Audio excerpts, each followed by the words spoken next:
Boa noite. Naveguemos para o capítulo 47 do livro de Gênesis. Contudo, relerei para avivar o contexto em que se dá o capítulo 47, retrocederei um tópico no capítulo anterior. Então, lerei a partir do final do capítulo 46, a partir do versículo 28. Vamos lá. Encontro de Jacó e José. Ao término deste final do capítulo 46, já fluiremos para o capítulo 47. Vamos lá. Encontro de Jacó e José. Jacó enviou Judá à frente à casa de José, a fim de preparar o caminho de Géssem. Quando se dirigiram a Géssem, José mandou preparar seu carro e subiu a Géssem para receber seu pai Jacó. Ao chegar à sua presença, lançou-se ao pescoço dele e chorou abraçado a ele. Jacó disse a José: agora eu posso morrer, depois que te vi pessoalmente e com vida. José disse a seus irmãos e à família de seu pai: vou subir para informar o faraó. Meus irmãos e a família de meu pai que viviam em Canaã vieram me ver. São pastores de ovelhas e cuidam de rebanhos. Trouxeram as ovelhas, as vacas e todas as suas propriedades. Quando o faraó vos chamar para informar-se de vossas atividades, direis a ele. Olha só como José explica aos seus irmãos como se portarem diante do faraó. A etiqueta adequada para se portar diante da autoridade máxima do Egito. Isso tudo para que eles fossem abençoados de primeira. Quando o faraó vos chamar para informar-se de vossas atividades, direis a ele. Teus servos são pastores desde a juventude até hoje, tanto nós quanto nossos pais. Aí sim o faraó vos deixará habitar em Géssem, pois os egípcios consideram impuros os pastores. Então quer dizer que a família de José, o patriarca Jacó e seus familiares e agregados de parentela já chegaram no Egito sendo abençoados. Olha como a maldição se transforma em bênção. O costume religioso dos egípcios, a repúdia contra os pastores, fizeram com que as melhores terras fossem legadas a Jacó e seus familiares, ao patriarca Jacó. A terra prometida sendo salva através de Jacó, de José e de seus descendentes. Olha que interessante. Maravilha. E ele vos deixará habitar em Géssem, pois os egípcios consideram impuros os pastores. Interessante. Um costume religioso de repulsa, de afastamento, que acaba sendo transformado numa bênção para Jacó e seus familiares. Capítulo 47. Jacó no Egito. José foi informar o faraó. Meus pais e meus irmãos, com suas ovelhas, vacas e todas as suas propriedades, vieram de Canaã e se encontram em Géssem. José escolheu 5 de seus irmãos e os apresentou ao faraó. O faraó lhes perguntou: qual é a vossa atividade? O que vocês fazem? Vocês trabalham com o quê? Ao que eles responderam: teus servos são pastores de ovelhas, assim como nossos pais. E acrescentaram: viemos morar nesta terra, pois em Canaã a fome aperta muito e não há pastagens para os rebanhos e teus servos. Permite a teus servos estabelecer-se em Géssem. O faraó disse a José: que se estabeleçam em Géssem. E conheces entre eles alguns com experiência de trabalho?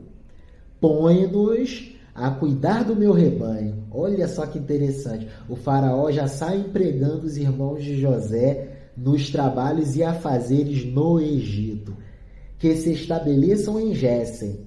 É o que disse o faraó para José e seus irmãos, que se estabeleçam em Gésen.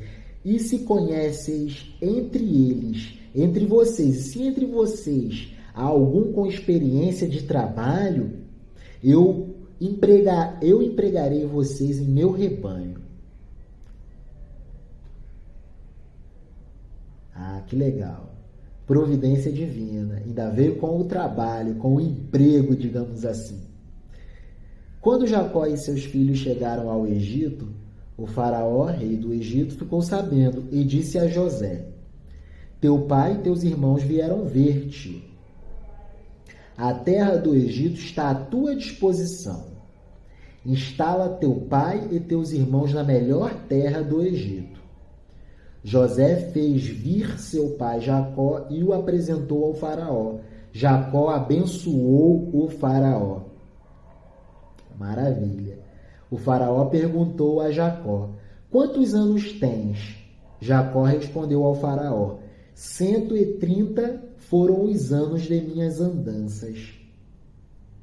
Poucos e maus foram os anos de minha vida, e não chegam aos anos de meus pais, nem ao tempo de suas andanças. Que humildade na resposta! Por isso que foram abençoados de cara. Boa educação e humildade abrem portas. Jacó abençoou o faraó e saiu de sua presença. Jacó abençoou o faraó e saiu muito grato da presença dele.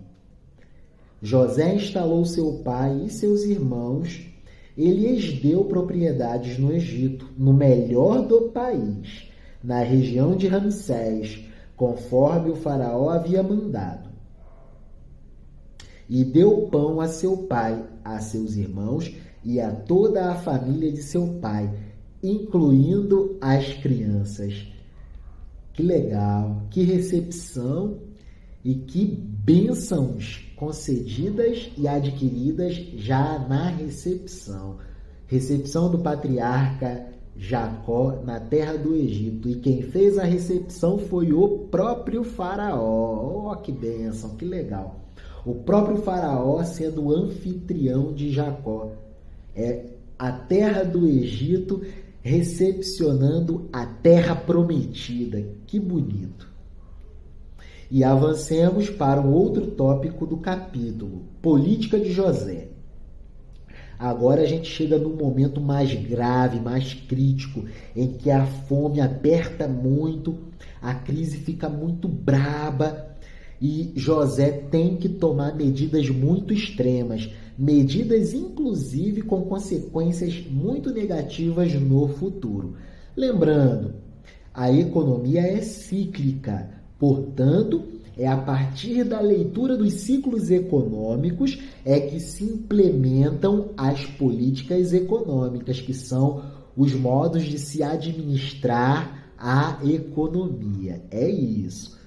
O texto de José do Egito é um ensinamento antropológico sobre as evidências mais germinais na história da humanidade sobre implementação de políticas econômicas que funcionam e também políticas econômicas que não funcionam, que deixam legados de heranças não tão boas para o futuro. Economia é cíclica, é o que a sabedoria da existência de José do Egito traz para nós. Que bacana!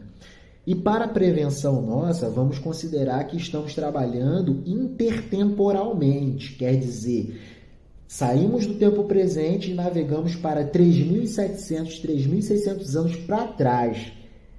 E numa realidade de uma cultura completamente diferente do mundo antigo, um modo de organização social baseado no escravismo antigo e na economia da guerra.